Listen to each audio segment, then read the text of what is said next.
welcome to That's Not Proper, and I'm your host, Corey Asuncion.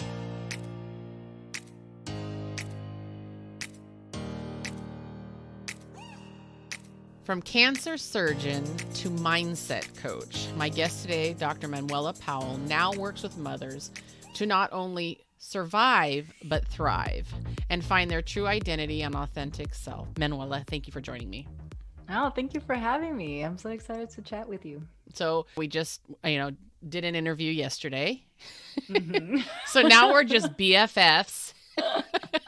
And it was so fun. And I was like, oh, now I just get to sit here. And talk. It is fun being the interviewee. It is a lot less, stressful or whatever, but good conversation flow always makes it a lot more entertaining and a lot more fun for sure.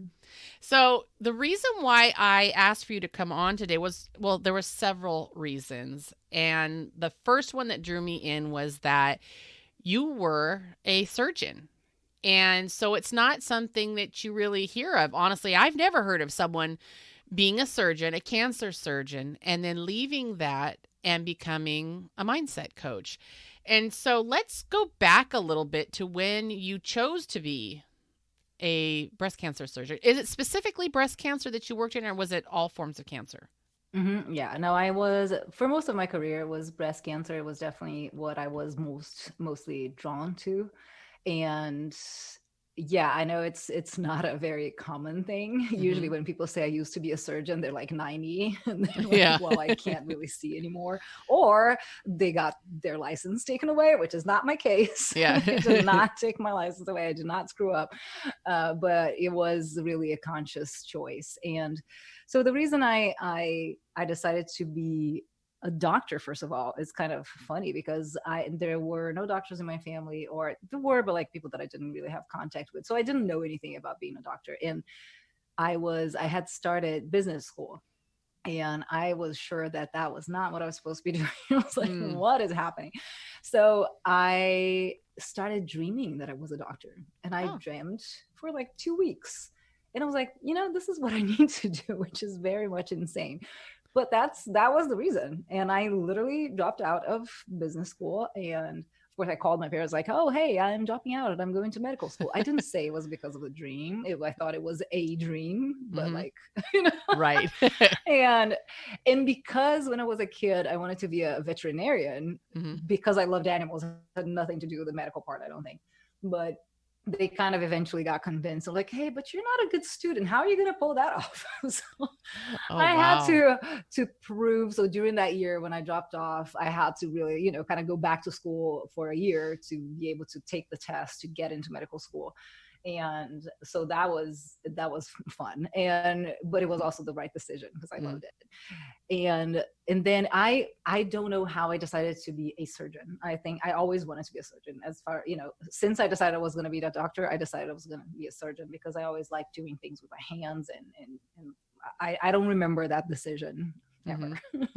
So, and then I went into general surgery residency. And at that time, it was in a very poor hospital in Brazil, in Rio, where I used to live. And which means, it's like these huge rooms with a bunch of patients. And I noticed that we had assigned beds. So the patient who was on bed 1 was mine, and 2, and so on and so forth. So, and I noticed that the residents that had the patients that were the cancer, the most complicated ones, or something that didn't work, that surgery was a little too involved, and they were always not, I wouldn't say neglected, but I saw that the residents had way less, I don't know, they liked it less than the hernia that, was quick and easy, and they just left, and that was fun. And I found myself always trading them. I was like, no, let me do that one then. I'll take that one and you take my hernia. Cause like, I had no interest in like, yeah, you come here and you have surgery for like 5 minutes and you go home. Like, okay, fine. Bye. Right. Like there's nothing that so I actually liked helping those patients. And both my grandparents at that time had died of cancer, of stomach cancer, both my father's parents. And so I had that, I was like, oh my gosh, this poor person is here, in this giant room full of people, and nobody even, cares for them in the way that's like above and beyond.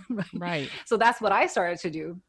And I started to study cancer a little bit more, and it's fascinating because it's an insane disease. It's like an alien inside of you, right? Mm-hmm. It's a kind of dumb alien because it kills you instead of just like, let's be happy together. But Right. in any case, it was like scientifically very interesting. Mm-hmm. And I think because I had that family tie, I guess, and from then on, every single person who died in my family died of cancer.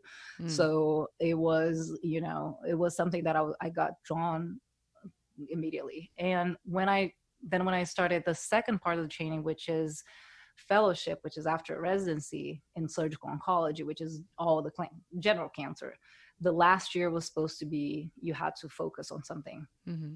And I always thought I was going to do like general abdominal cancer surgery. But when I had to choose, I was like, I don't think I actually think I want to do breast. It's type of cancer that people survive and they're usually healthy. So I actually thought of my quality of life after, in terms of, having, eventually being a mom and all that stuff, and like not having to be operating for 12 hours and, all that kind of thing. So those kinds of things. So I decided for breast, and because of that, it was not specifically, I'm interested in that disease. And when I started it, it was like, oh my gosh, this is the most amazing thing of all, because it's really a fascinating disease. And there's so much always, since I started in 2001 until today, the amount of progress that has been made in breast cancer treatment in general is just out of this world. So that is so rewarding, because you get to really, tell people, even, if you had your mom, if you saw your mom die of breast cancer, forget about it, because it's all different now. So so it was very good to have that side of it. Now, did you go to school in Brazil Yeah. for all of it? You did. Okay. Mm-hmm, And yeah. then out of curiosity, so if you received your education in Brazil, and I'm assuming it's an MD or PhD. I don't always know what the difference is between Yeah, it's the two. MD. It's MD.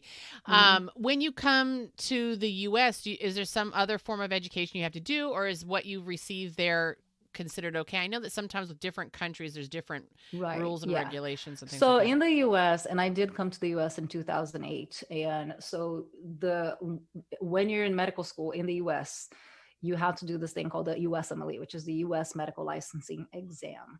And you do one, I think, after the second year, one after the fourth year, and then one after your first year of residency. So it's 3 steps, and one of them has 2 exams.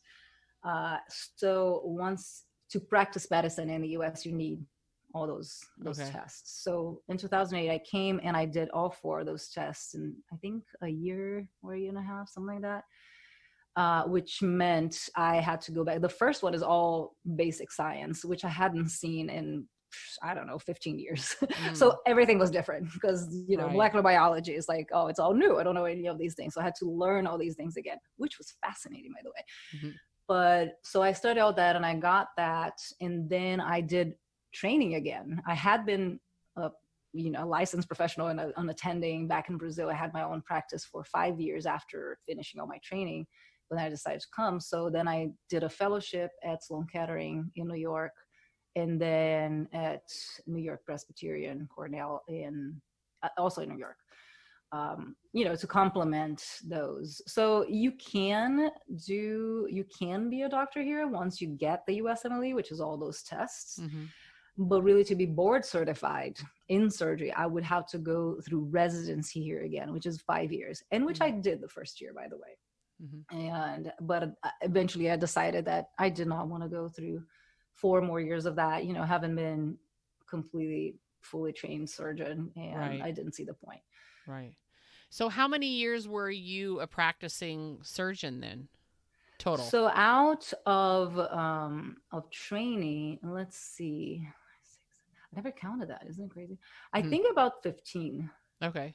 Yeah, like just being, either having my own practice or working for a hospital. I think that was it. Okay, so now fast forward ish, you leave, and so tell me a little bit about that. You and I think you've mentioned this before. I don't know if it was on your podcast or maybe it was in person to me. That it wasn't that you didn't enjoy being a surgeon necessarily, So that's not why you left, but talk to me a little bit about leaving, why you left, and when you left. Yeah, no, I loved it. I loved it. Seriously, it was so fun. I loved the patients and I loved the surgery. I did not love insurance or sometimes other doctors, a lot of other things, but I definitely loved the profession and I was really good at it. So, I made a lot of patients really sad when I left. But so I quit in 2017 when at 44 years old, I had my second son. And I was living in Brazil at the time. So I moved in 2008 to the US. I did all that training that I mentioned. In 2013, I decided to then quit after that first year of residency. And I decided to go back to Brazil. And because that year I was turning 40, I decided that also I was going to get artificially inseminated and I was going to be a single mother by choice. Because, it's not like I was going to go and find some guy and be pregnant right away. Yeah. So I did all the tests and all that stuff and I was ready. I was like, next cycle, I'm getting inseminated. And then I met some guy. And this was still in New York. And the guy lived in Alaska.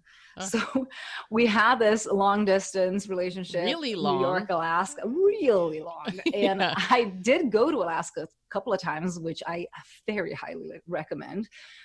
But then in my mind, it was like, oh man, I was so into the whole single motherhood thing. But now, having had even though it was like a 3-month relationship, but it kind of gives you like, this would be so much easier with a person. Right.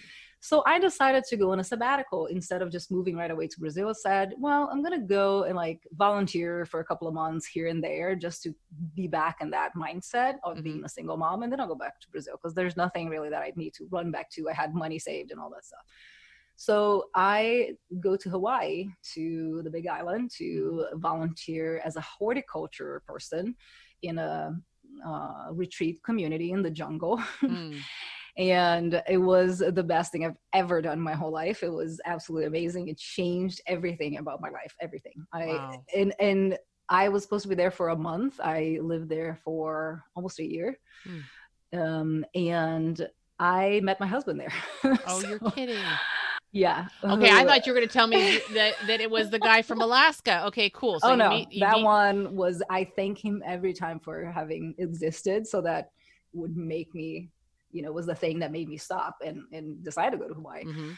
But, I went to Hawaii wanting to be a single mom. Like, I don't want any relationships. Of course I would like, hang out and like here and there, but I was not looking for anything serious. Everybody knew that that's the deal, that what I was looking for.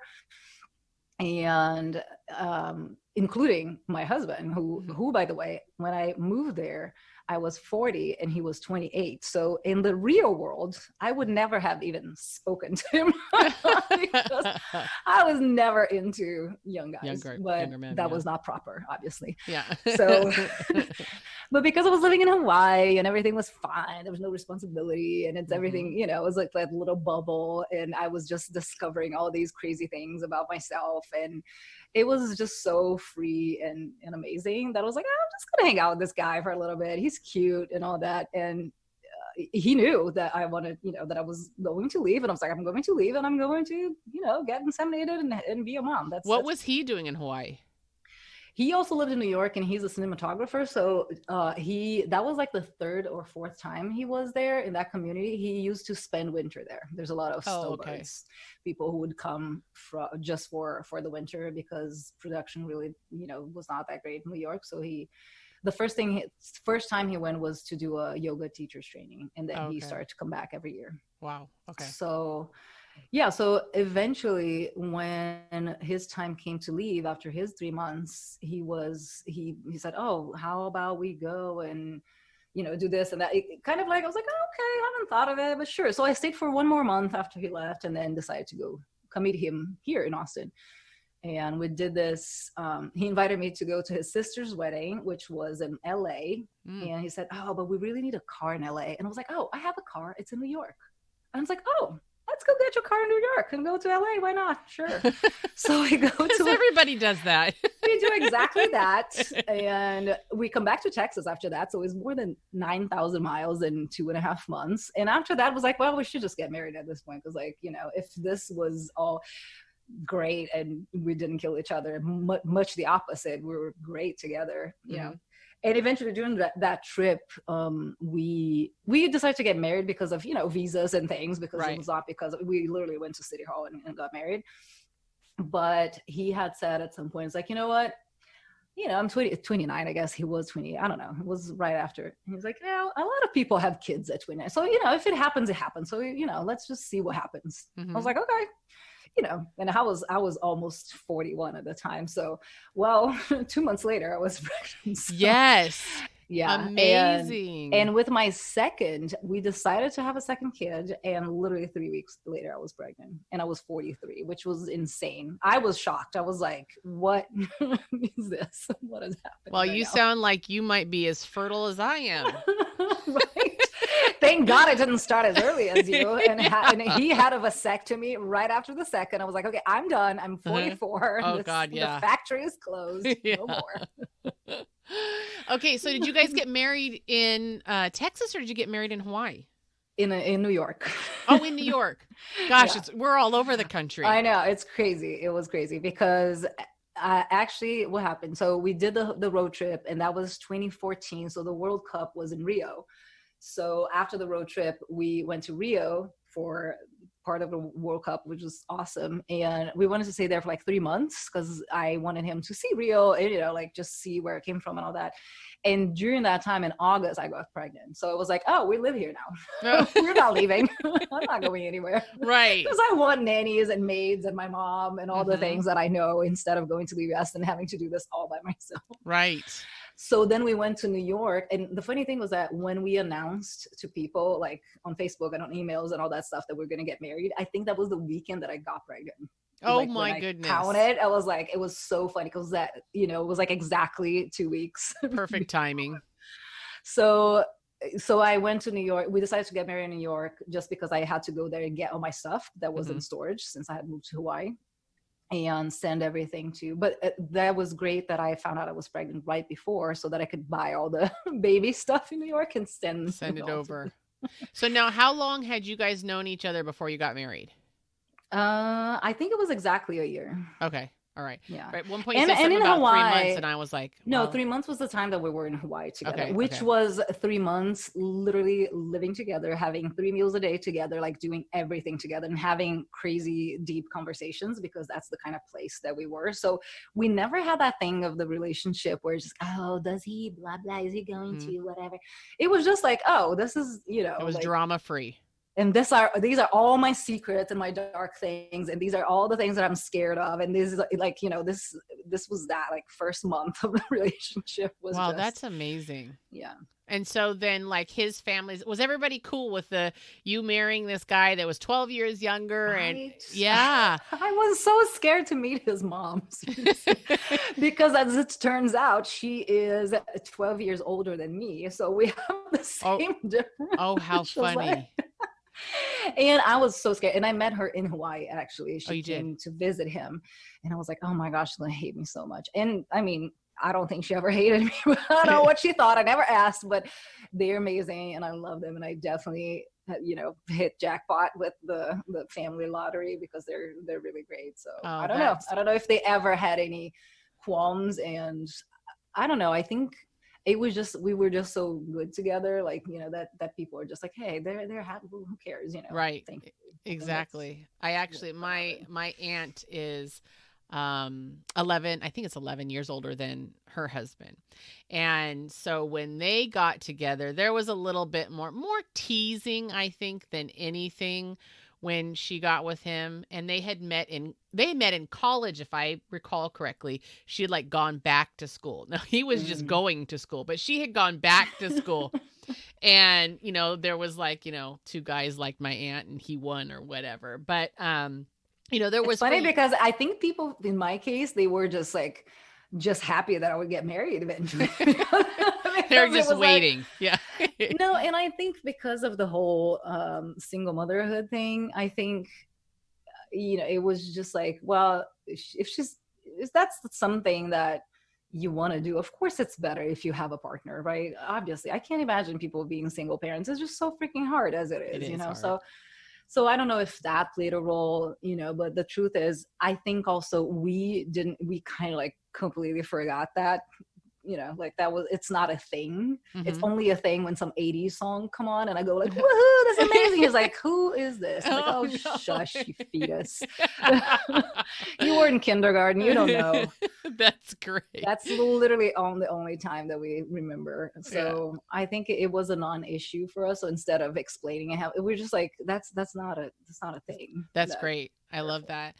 Okay, so then when you met him, and up until when you were a surgeon, and then you meet him while you're still a surgeon, or is this after you've left?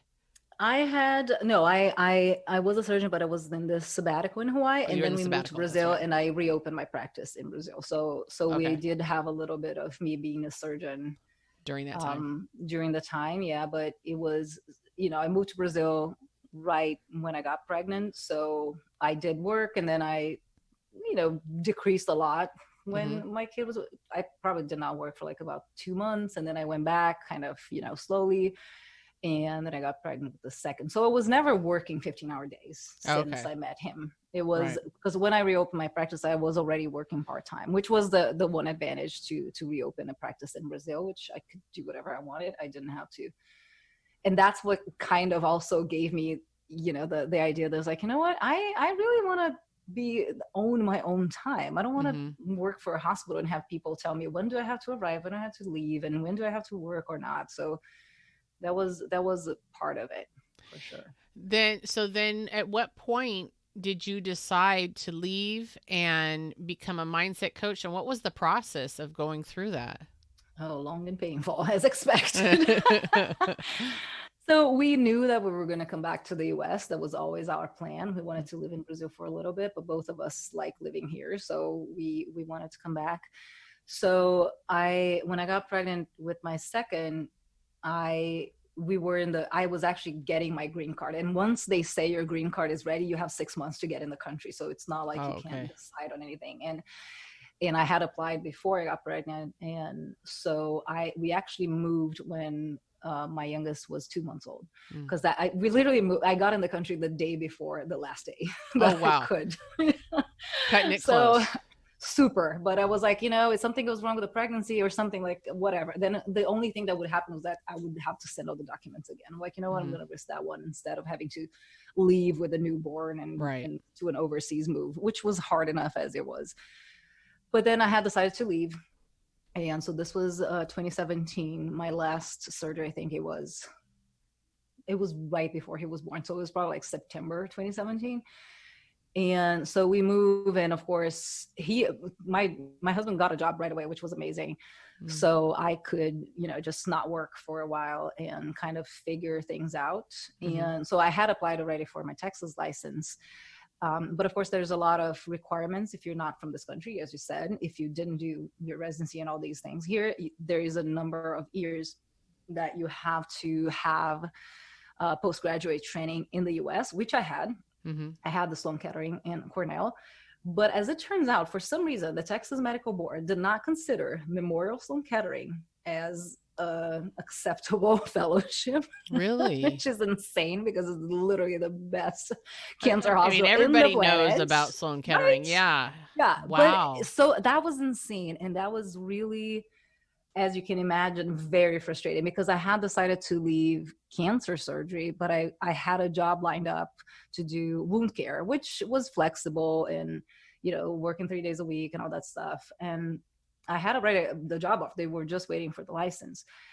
So when they denied my license, I was, frustrated, because I knew that wound care was not the thing that I was going to do the rest of my life. But I was like, I'll do this for a few years while the kids are young, and then I'll figure it out. What they did was just make me figure it out before, which was amazing. And I honestly am going to write them a letter thanking them for their complete insanity, because it was amazing that I had to then, instead of figure out later, just figure out now. And after, I don't know, maybe almost a year, I think, of that, what am I going to do with my life, and how am I ever going to be fulfilled again? Because it's a high bar when your level of fulfillment is, treating people's cancers. Right. And so my husband one day suggested that I find a coach, and I was very, very clueless. I did not know that life coaching was a thing, to the point where I was like, I don't even play sports. What kind of coach? Like, I was really not. I don't know. Right. He's like, no, go find a career coach or a life coach. I was like, oh, okay, let me look that up. And I looked it up and I was like, oh my gosh, this is what I need to do. This is amazing. I love this. This is like, I was born to do. Which he was like, wait, I told you to go hire a coach. Be a coach. I was like, no, but this is definitely it. And to me, it was really love at first sight. And although I did hire a career coach just to appease him for a couple of sessions, I realized that one of the things that I loved was to talk to the patients, in breast cancer, because they're so young and so healthy, all that. It was such an adjustment of that. Okay, this is the person that you used to be, and that person doesn't exist anymore, because now you're this person who had this diagnosis, and everything changes because your mindset changed completely after you get that, you're faced with that mortality, right? Although most people survive from it. You remind yourself that, hey, wait, this is actually, this could happen at any time. I could just die tomorrow. So right. A lot of people change a lot. And I loved that, that I had like an hour and a half appointments, to be able to talk about all that. So I not only helped them with the medical part, but also with the mindset part, without knowing that wasn't even there. I probably didn't even know that word by then. Right. But I realized that was definitely the thing that was calling to me. And so I went back to school and all that. But again, the same way as surgery, I always knew I was going to be a mindset coach, not necessarily for what or for who, but I always knew it was like, no, this is what I'm going to work with for sure. And so then you went to school for what? Now let's talk a little bit about what a mindset coach is and what it is not.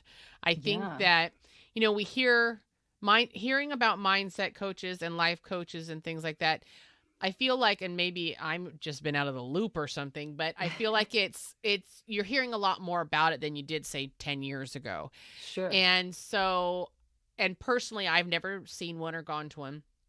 And so I kind of like, well, what is this? So for those of us that are kind of, we hear it, we see it, but maybe we don't really know what it is. What is it? Yeah. And it's very common that people don't. And I absolutely did not know what it was before I became one.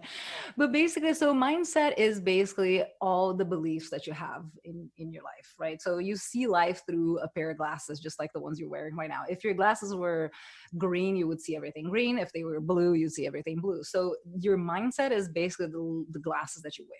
Okay. And just in the same way that you can believe, say, money doesn't grow on trees, right? This is such a common belief that people have.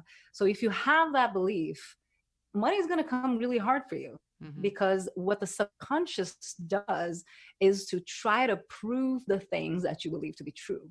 Okay. Which is very weird, because wait, if I believe to be true, it's supposed to be true. Like, right? So what the mindset coach does is just show you how your brain is working and show you that actually your subconscious is not interested in you growing and thriving and being happy. What your subconscious wants is for you to not die. That is it.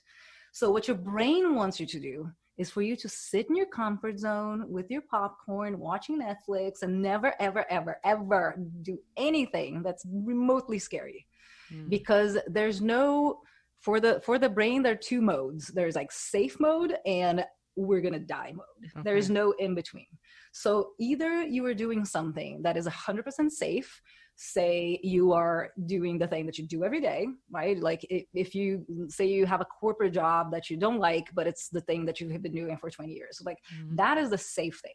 Even if you hate that, that's the safe thing, that you know how to do it. You know how to suffer from it. Like it's all good.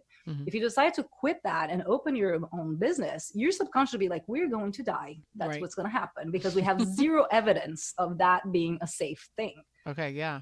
Right. So what the mindset coach does is like, let's get all the evidence to the subconscious so that you can do the thing that you want to do, even though you're scared, because you're going to be scared about new things, because that's biological, so just showing you all the ways that your brain really sabotages you and teaching you tools to overcome that so that you can do the things that you want to do. That's amazing. I did not know that. And it's, as you're saying it, I'm thinking about, my safe things that I do. And I'm a very, I don't like sudden surprises in my life, like life altering, nobody really does. But really, I'm like, if I have a plan to something very simplistic, go to the grocery store tomorrow, and I wake up in the morning and for some reason I can't go, I kind of feel, I wouldn't say I'm stressed or anxious, but I'm like, okay, that's not okay for me, and I like things to be very, Because so your brain thinks that is literally not safe. That's yeah, what the brain thinks. Like, hey, this is not the plan. The plan was, this is the plan. And that is not not part the of the plan. plan. And my partner also is kind of cool with like fly by the seat of your pants things. Whereas I'm like, no, let's not. Let's staple our pants to the ground and stay here comfortably. So, there's that whole idea of I'm going to die. I probably said that, even something to the effect of, seriously, I'm going to die right now. What are you doing to me? Yeah. So I really love that. I didn't know that before. And thank you for sharing that, because now now I'm all excited about it. But anyhow, so you leave, and what were some of the biggest, struggles you faced with this major career change? I mean, because it really is, like you said, it there was an aspect of it that you were doing in a sense with your patients already, but you're no longer, physically being a surgeon anymore. You're dealing more with the mind in a sense. And so what were some of the biggest struggles that you kind of had to overcome when you made this change? I think, first of all, because there was that period of having my license denied and really not being able to practice medicine at all. And so there was that first period of like, oh my gosh, how, and of course there were ways that I could have gotten it. They would probably have taken a long time and would have involved me going to Sloan Kettering and talking to people. So they would apply, like make the hospital apply as whatever they needed to apply in Texas. So it was like a huge undertaking. And then I realized, I was like, I don't want that, because the medicine that I loved was the breast cancer surgery. I'm not going to do that because I want to live in Austin. And I know that if, to start again, even though I had all this experience, I was basically going to start again. So like, I don't want that. I don't want to go live anywhere. I want to choose where I want to live. And, if I'm not going to be a breast cancer surgeon, I might as well just do whatever else. So at that point was that, okay, there's that realization, which I think I say this a lot, and every time I talk about this, because I think people think that to change something in your life, you have to be so miserable with it. Say again, a career. Let's say you have your 9-to-5 job that you really don't like, but you think you wanted something different, but like, oh my gosh, it's hard, it's scary, all that. And the ways that you justify not going for it are, but I'm going to have the promotion. Oh, but I really like that. It's kind of like, but I have benefits, but blah, blah, blah. I believe that every time you're justifying things, it means that you really don't want to. Because if you think about, you have 7 kids. Are you saying like, you know what, but it was good, like tax breaks. I'm going to keep them because they're kind of, they're older now. They help me with the younger ones. Like, you're not justifying your kids to anyone. You just love your kids and that's it. Right. So when you're trying to find those things, like, oh, I'm I don't love my boyfriend, but like, we're going to go camping at the end of the month. So like, whatever.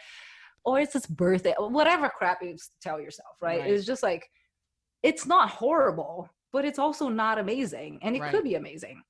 So I think the hard thing is giving up something that is not horrible. In my case, I loved my profession. I miss it. I'm not going to say I don't miss it at all.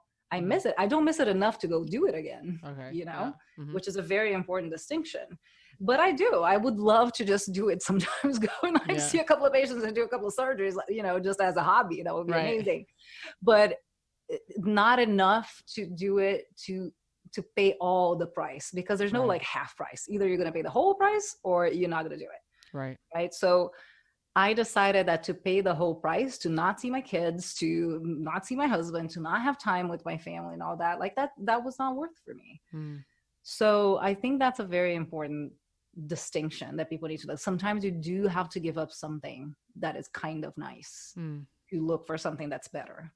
And in my case, what I wanted was just have more time, be more flexible, own my own schedule and all that stuff. And I didn't know what that looked like. I had no clue. So the struggle in the beginning, before even going into finding coaching, was really to just get over that I'm never going to find anything. I'm never going to find something that's going to fulfill me. And I did wallow in that for a while, because at that point I didn't have any mindset training. So I was just like sitting there feeling sorry for myself, for a choice that I've made, which is ridiculous.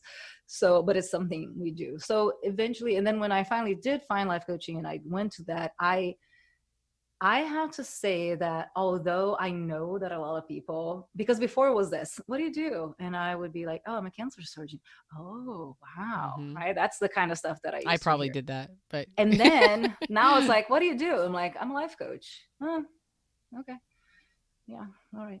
And like, I don't even know what to talk, like, right. Like, it's something that's not, of course, doesn't have the same weight, but first of all, I know so deeply in my bones that life coaching is life-saving. That can literally like change people's lives to the point of saving their lives, in terms of you're just going to be such a different person that you're going to affect not only your life, but your kids' lives and your partner lives and everybody around you. That I just like, for the people that, especially, if say the doctors that I used to know and, that, are, because doctors are, have the stereotypical, I feel like, especially surgeons, I'm God and whatever. Right. I have no problem in telling any of these people that I'm a life coach, because if they think is woo-woo and inferior and whatever, that's totally fine, because they can think whatever they want. That doesn't make it true. Right. I know the power it has, and I don't have to justify it to people. If you're interested and you want to hire me, I'll show it to you, because your life is going to completely change. If you think it's woo-woo and don't want to have a life coach in your life, okay, then don't. You're lost, really, because if it's not that anyone needs a life coach, right? It's seriously a luxury, right? It's like having a therapist or other things. And of course, and when I say therapist, not of course if you have a serious mental illness, but like, the having a therapist for just to improve your life and not to cure disease or to manage disease. But it's not something you need. So yeah, you can go through your whole life not having one. Now, it's something that, oh my gosh, it can make such a difference. I can see in my life, I'm a completely different person, and I'm just so much happier. And I see that every single day. Like this morning, I had an example, like going to the pharmacy and something happened. I actually did a live on my Facebook. Just how much I was like, oh my gosh, old me would have like, this would have been a complete disaster and my day would be ruined. And new me is like, oh, okay, yeah, this happened. All right, let's go just move on with our lives. It's just such a difference. You're just learn to deal with reality and to manage your thoughts and know that your thoughts will create your reality. It just changes everything. It makes me think of being in a job and, so now I'm like, okay, great. Now I need to go find a mindset coach because, but the thing is though is, and it's not that and it's that thing where it's not that I hate my job. I know this is not where I'm supposed to be for the rest of my days. And so the idea that my mind is telling me, no, Corey, we're going to die if you stop doing this is very interesting to me, because that's part of what I feel holds me back is I am afraid of what could happen, even though I don't know what it could possibly be. I have no idea what I would do from here. I think there's probably a lot of people, women, moms out there that are feeling that. They're feeling like it's not that I hate this, but this is just not it. However, I'm going to die if I step 100%. Outside of this, 100%. Well, first of all, congratulations. You're human. You have all your biological systems working fine. That's exactly what it's supposed to be happening, because that's what we do by default. So what we do in mindset coaching is basically stop the default, because the default's not helping you. It's helping you survive. It kept you alive this far, which is great, but it's not interested in you being the best version of yourself. Right. And I think that, oh, you know what? I know this is not what's supposed to be doing, but I'll figure it out. Like I told myself, I was like, I'm going to do this wound job thing that honestly I felt was really depressing, because I'm extremely empathetic and working in a nursing home 24/7, like all the time. I know it would be very hard for me. Right. So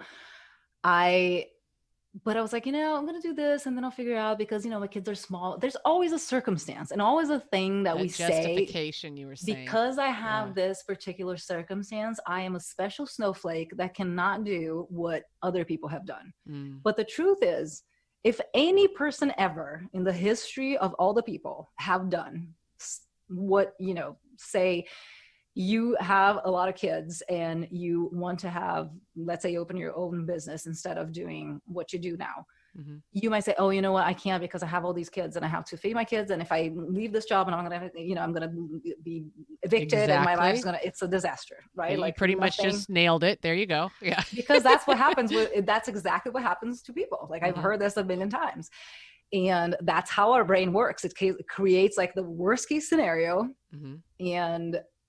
But the truth is that if you actually went to analyze, and that's what I do in the sessions, like, okay, let's actually go there. What is going to happen? And you go just like, okay, and what if that happens? What if you do lose your house? What if you don't have, food to feed your children? How are you going to do it?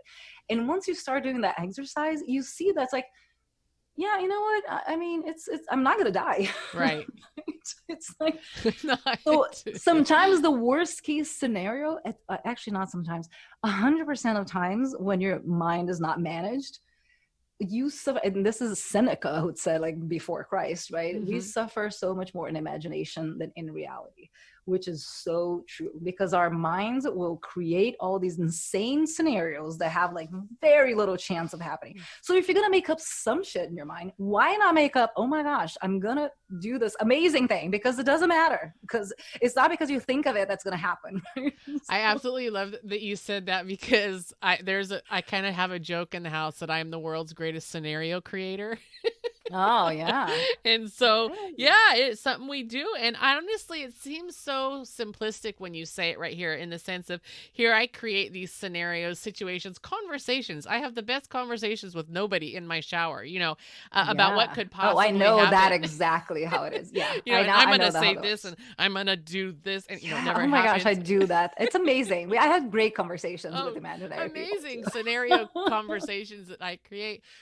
But rarely are they ones where, like you said, it's something great. It's, and now I'm going to have different conversations in the shower, apparently, with myself. Yeah. But, I love that you say that it's very hopeful to listen to that, because we get so stuck in these ruts of our mind, and some of it, I guess has got to be conditioned, but some of it is, like you said, our mind is just, it's a flight or fight kind of a situation, almost, is what it makes me think of, stay or die. But we get so set in that thinking that we forget that we have the ability to even consider another option. Well, and that's there's a reason for that, because what happens is, when you get into the fight or flight or freeze mode, which is anything that's not super safe, right? Anything outside of your comfort zone is fight, flight, or freeze, right? Okay. Anything. And it can be like literally freeze, like you are terrified, say if a murderer comes to your house or you have a gun pulled out at you, like you need to have that reaction, because then you can actually like block everything out. Or I don't know, if you're, in an almost car accident, right? Like you're driving and something happens. You can't be paying attention to the music on the radio or look at the outdoor outside. You need to like 100%, this is what I'm doing right now, right? So imagine what that does when it's not that situation. Right. When this not safe situation is, I really want to leave this job and do something different. Okay, this is scary as almost having a car accident. And then what happens? Focus. Like there's no, you don't have creativity. You don't have intuition. You don't see the whole picture. That's why so many times someone can come outside from your life and say, why don't you do X? And I was like, oh my gosh, this is an amazing idea. How did I not think of it? Because you can't, because you're in this, oh, this is not safe. I need to just like, like the stay or die. Of course, if you leave this job, everything is going to go wrong, because your mind this is biological. That's what it's doing. It's trying to make you not die. when you control the mind and say, call fear and say, fear, that's cool, let's, you can stay, sit over here, you cannot talk, you cannot say anything, but you can stay here, it's fine, we're friends, like, give me your hands, it's all good. Like, when you learn to do that with fear and continue in spite of fear, you learn that there's so many other options. And that's why when we say, your thoughts create your reality, because when your thoughts go from, if I leave just this job, I literally can feed my children, to like, what, it's gonna, like, if I leave this job and find my purpose, of course the universe is gonna be totally having my back, because your mind is gonna open to all these other things, and then the things that you're gonna see are gonna be actually different. So the action you're gonna take is gonna be different. So through your actions that came because of those new thoughts, that's why your reality is going to change, not because of some magic thing. That's why people confuse the life coaching thing. It was like, oh yeah, you say your thoughts create your reality. Like, so if I think positive, everything's going to be fine. No, if you sit on your couch and think positive, nothing is going to be the same. You have to think and then take the action that gets inspired by then those new thoughts and that opening of your vision at that point. Oh, I love that. I really, really love that. So now you have a podcast and you have a Facebook group, Audacious Motherhood. And the Facebook group is called Audacious Motherhood Society. Mm-hmm. And you talk frequently about meditation. Mm-hmm. And I would like to talk a little bit about that. My partner and I practice yoga. Mm-hmm. Gonna be totally honest here. I've been terrible about being on top of it. He does it every single day. And coronavirus has made me I'm just terrible lately about doing it. Lazy. But I know the benefits for myself, just the 5 minutes mentally, what it does to me. But meditation isn't something I've necessarily delved into. 2 reasons. I don't understand it entirely, what it actually is. One, even stepping into yoga from my upbringing, yoga was kind of woo-woo and was something that, a pagan practiced. So, which I know that's not accurate now, but so doing yoga has all these benefits. Meditation as a kid, went alongside with the whole pagan practice. And so I'm trying to understand what it is. And, I know there's a benefit to it, but I'm still trying to grasp it. And like I said, I know you talk about it a lot, and you actually do some meditation sessions in your Facebook group. Talk to me a little bit about that. Yeah. So many years ago, I was in that realm of, I want to meditate, but I can't. Mm-hmm. My body is not physically capable of meditation and I used to suffer from what I used to call malignant anxiety. I was, the whole thoughts and having conversations and creating the scenarios. My scenarios were like, oh, my husband is 5, and I didn't have a husband then, but like, let's say, oh, my brother didn't come home 5 minutes. It was like, he definitely died. And I would create this insane situation that would never, that would like be 100 things that would be more probable. But I would go to these horrible lengths of, oh my gosh, this is a disaster that happened. So I was like, meditation must be the thing that I need to, this is the secret for this. But I would sit and I can't, and I'm fidgeting, and I think you're supposed to clear your mind, and my mind doesn't stop talking 1 second. Right. It's insane. Mm-hmm. So my mother's a psychologist, and she did a lot of neuroscience work, which is awesome because now we talk a lot about it. But she started doing a lot of mindfulness and meditation and all this stuff. And then I started learning a little bit more, and I started realizing that there was no way that my mind is going to be quiet. Even the monks back in Tibet or whatever, their minds are still working. I'm glad you said that, because that's part of what's in my mind. Is my mind has got 1,000 things running at once, always. That's why you need to meditate. Right, probably.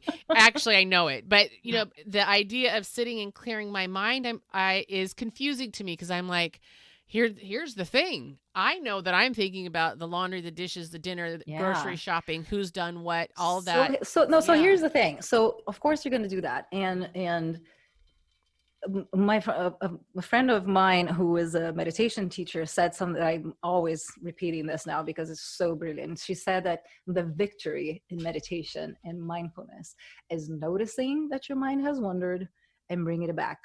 That is it. So say you sit there and you start meditating, and I don't know, for me, for instance, what I do is I focus on the air coming in and out of my nose, right? So I focus on this area between my nose and my lips. And so here I am focusing. And then suddenly I was like, oh, wait, I'm thinking about my grocery list or something. And then instead of being, oh my gosh, I'm an idiot, I cannot do this, I am hopeless, I am horrible, none of that, right? When you notice, I'm like, oh, I'm thinking, back to the breath. That is it. Like, that is all that meditation needs to be. But for me, at least, to get to the point where I now can sit for 1 hour or 30 minutes, which is what I do these days, and without any guidance or anything, just literally with silence. To get to this, for me, I had to go through mantra meditation, which was repeating mantra, like listening to the mantra and repeating it. So there was something going on, so that it would make it easier for me. Dancing meditation, walking meditation. I did all of these things to kind of, okay, that's fine. My mind is really not going to stop. And I'm just, the only thing I need to do is notice and then come back, and then notice and then come back. And then you might notice, I don't know, sometimes if you meditate for 1 hour, you might notice for like 3 seconds, you're really like, you were in that zone of total nirvana. That might not even happen until, I don't even know how many years you've been practicing. I've been practicing, I don't even know how long, probably more than a decade. And it's super rare, but that's it. That's all there is. But what happens when you start doing that is that you might notice that during the rest of your day, you are going to learn a little bit more to read the signs that your body or your intuition are telling you. And that is the thing that's going to also make the difference. Because then you're going to say, someone comes and say, hey, do you want to do this thing? You want to be a business partner in this thing? And you have that thing in your body saying, oh, hell no, like, this is a terrible idea. But because this is a good friend, and oh my gosh, he's a good businessman, I should, because then your brain comes and say, let's do all the justification. Let's line up all the reasons we should do this rationally. That's not the way to make decisions. The way to make a decision, like, if that thing told you don't do it, like, for me these days, I say that I follow my intuition to a dark alley in a bad part of the town. I don't even question. It tells me, like, go do this. I'm like, okay, cool, I'll go do it. And I don't know what's the next step. Like right now, I'm in the middle of, next week, I'm going to do this live series on my business page that literally, it was like my intuition said, do this. And then I did it. And then I invited some people to do it with me. It's like, oh, what are the details? I'm like, I don't know yet. As soon as I know, I'll tell you. I literally don't. I'm like, no, this is going to come to me eventually. I know it will. I'm not like asking how or whatever. I'm just like, it's going to be fine. Because now I learned that I can trust it and that I will know the answer, because I know the answer. It's just have to come whenever it's going to come, and that's just such an easier way to live and more relaxed, and that's why I really, truly think that meditation is essential. And if you read any biography of any quote unquote successful person ever, they always did something. They might not call it meditation, they might call it quiet time, contemplation, whatever they call it, but they have that connection to themselves for sure. It's crazy because my partner, he's very much like that. I don't know what's going to happen, but this is what I'm supposed to do right now.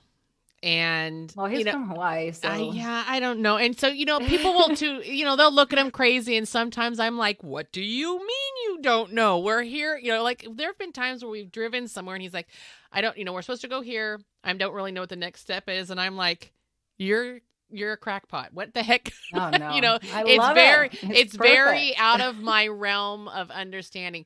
Now, obviously we balance each other, because when it comes time for me to, do things that require some organization, that's my area, and his area is the opposite. And I've actually grown to enjoy it, but it's, as I'm listening to you, I'm like, dang it. He's right about so many things, and I really, really love it. But the way you put it too, there's a word he uses. You use the word intuition. He uses the word reliance, and but it's like I could have interchanged those words while you were talking to me. So I Yeah, really, no, really love this is that. just a label. Exactly. It's just Yeah. like, the thing is, I think one of the worst things that we can do is to ask how. Mm. When you have a dream, you're like, okay, but how is that going to happen? It's none of your business. Mm. Just what you have to do is like, this is what I want. And it doesn't have to be, because a lot of people's like, oh man, yeah, I wanted a coach because I don't, let's say in your case, oh, I don't like my job, but I don't know what I'm supposed to do. So Mm-hmm. I can't obviously do anything. Right. That's the thing. I was like, Mm-hmm. hey, okay, so what you can do is like, okay, what do you want in a job?